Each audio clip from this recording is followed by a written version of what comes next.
सो आपने गोल की बहुत अच्छी बात करी। सो गोल इज, हम लक्ष्य बोलते हैं जिसको, दैट इज वेरी इंपॉर्टेंट। और जितना अगर लिखा हो गोल उतना ज्यादा इंपॉर्टेंट होता है। ये मैं नहीं कह रही, हमारी बॉलीवुड मूवीज भी कहती हैं। आपने मिल्खा सिंह मूवी देखी थी, उसमें उनको एयर इंडिया के टिश्यू पेपर पे लिख के दिया था कि आपको इतने सेकंड में भागना है, मतलब ये आपका गोल है। सो वो लिखा हुआ था और उनको याद था। जब उन्होंने वो अचीव करा तो उन्होंने वापस जाके रिविजिट करा, वो टिश्यू पेपर देखा और देखा हाँ मैंने अचीव करा है। सो गोल अचीव करने के लिए लिखना बहुत जरूरी है, चाहे वो आपके पर्सनल गोल्स हैं या फाइनेंशियल गोल्स हैं। हमारे माइंड में होते हैं कि ये हमारा गोल है, मुझे ये करना है, बट जब तक वो लिखा नहीं होता ना तो अचीवेबल नहीं होता।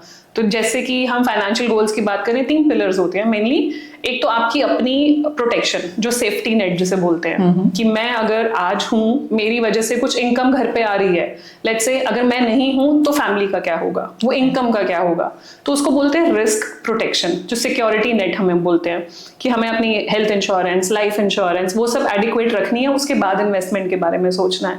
फिर आते हैं हमारे जो फाइनेंशियल गोल्स है। हमारे फाइनेंशियल गोल्स कुछ भी हो सकते हैं, क्योंकि सबकी फाइनेंशियल लाइफ अलग अलग तरीके से होती है, सेम नहीं होती है। पर्सनल फाइनेंशियल गोल्स हैं, तो फाइनेंशियल गोल्स में आपके बच्चों की पढ़ाई हो सकती है, उनकी शादी हो सकती है, एक नया घर खरीदना हो सकता है, गाड़ी खरीदनी हो सकती है, एज स्मॉल एज आईफोन लेना है, ज्वेलरी लेनी है, ये भी फाइनेंशियल गोल है। इंटरनेशनल वेकेशन आपका फाइनेंशियल गोल है। अगर आपने गोल लिखा हुआ है और आपने उसके ऊपर एक फिगर दी हुई है, फिगर कैलकुलेशन करने का भी तरीका होता है। लेट्स से बच्चे की एजुकेशन करानी है, आप देखोगे कि अभी बच्चा 4 साल का है, आपको 20 साल पे एजुकेशन या 18 साल पे हायर एजुकेशन करानी है, तो उस टाइम पे उस एजुकेशन की कॉस्ट कितनी होगी? आपके पास सारे डेटा आपको मिल जाता है, उस एजुकेशन की कॉस्ट होगी, उस हिसाब से आपको सेव करना शुरू करना है। तीसरा जो बहुत अंडर वैल्यूड गोल है हमारे यहाँ पे, विच इज रिटायरमेंट।